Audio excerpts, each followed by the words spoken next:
Lestari kembali menggelar Six Bali Business Roundtable dengan tema Prospek Indonesia Bali Terkini yang menghadirkan pembicara Indonesian Economist and Politician Faisal Basri di Riverside Convention Center Denpasar.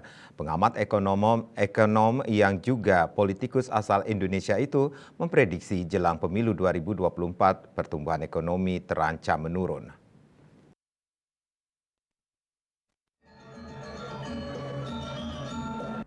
Acara yang dihadiri ratusan peserta dari berbagai kalangan dan nasabah prioritas BPR Lestari ini juga menampilkan pembicara antara lain Direktur Pengawas Lembaga Jasa Keuangan OJK Kantor Regional 8 Bali dan Nusa Tenggara Ananda Ermoi dan Kepala KPW BI Bali Trisno Nugroho.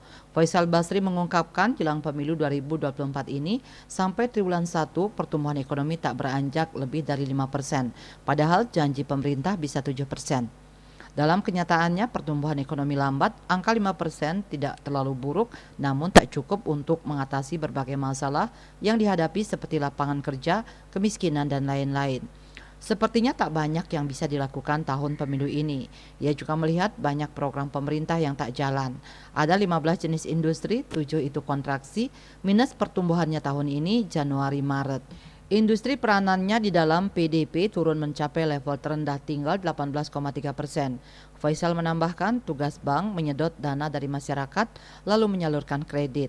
Penyaluran kredit kecil cuma 40-an% dari PDB, sementara di Cina di atas 100%. Jadi pemerintah mestinya memberi insentif untuk pelaku ekonomi yang kontribusinya banyak untuk masyarakat.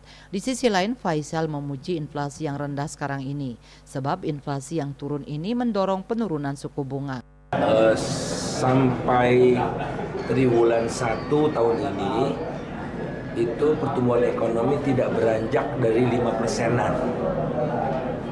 Jadi Pak Jokowi kan dulu janji 7%, periode pertama, periode kedua 6%. Nah ini kenyataannya ekonomi itu mengalami perlambatan terus.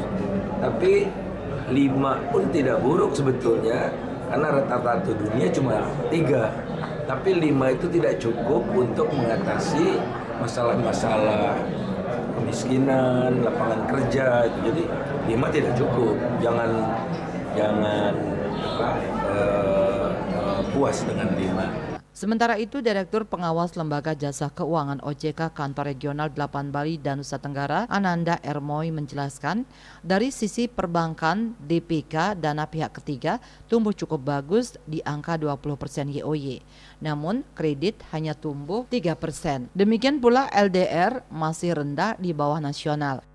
Pertumbuhan ekonomi Bali yang sampai dengan kuartal 1 2023 yang sudah bertumbuh dengan cukup baik ya. Sekarang kita itu di Bali peringkat ke-6 dari atas ya. Sementara itu, Alex P. Chandra selaku pemandu acara mengatakan krisis yang terjadi maupun COVID-19 mesti bisa menjadi motivasi ke depannya. Ia mencontohkan pada 1945 Jepang jadi abu, tapi di 80-an bisa menjadi negara superpower bahkan ditakuti. Untuk itu seperti mengutip pepatah Cina, hari-hari susah tapi hari-hari bisa dilewati juga. Jadi in time of crisis buat kita kelihatannya there is no hope for a better future. Sama ketika di 2020 ketika COVID. Bayangkan Bapak sekalian 2 tahun yang lalu kita semua berdiri diam di rumah masing-masing. Ya. Dan hitungannya bukan untung rugi. Hitungannya siapa hidup siapa buat kita sulit melihat masa depan yang lebih cerah. And yet Bapak sekalian hari ini kita berdiri di sini sehat walafiat.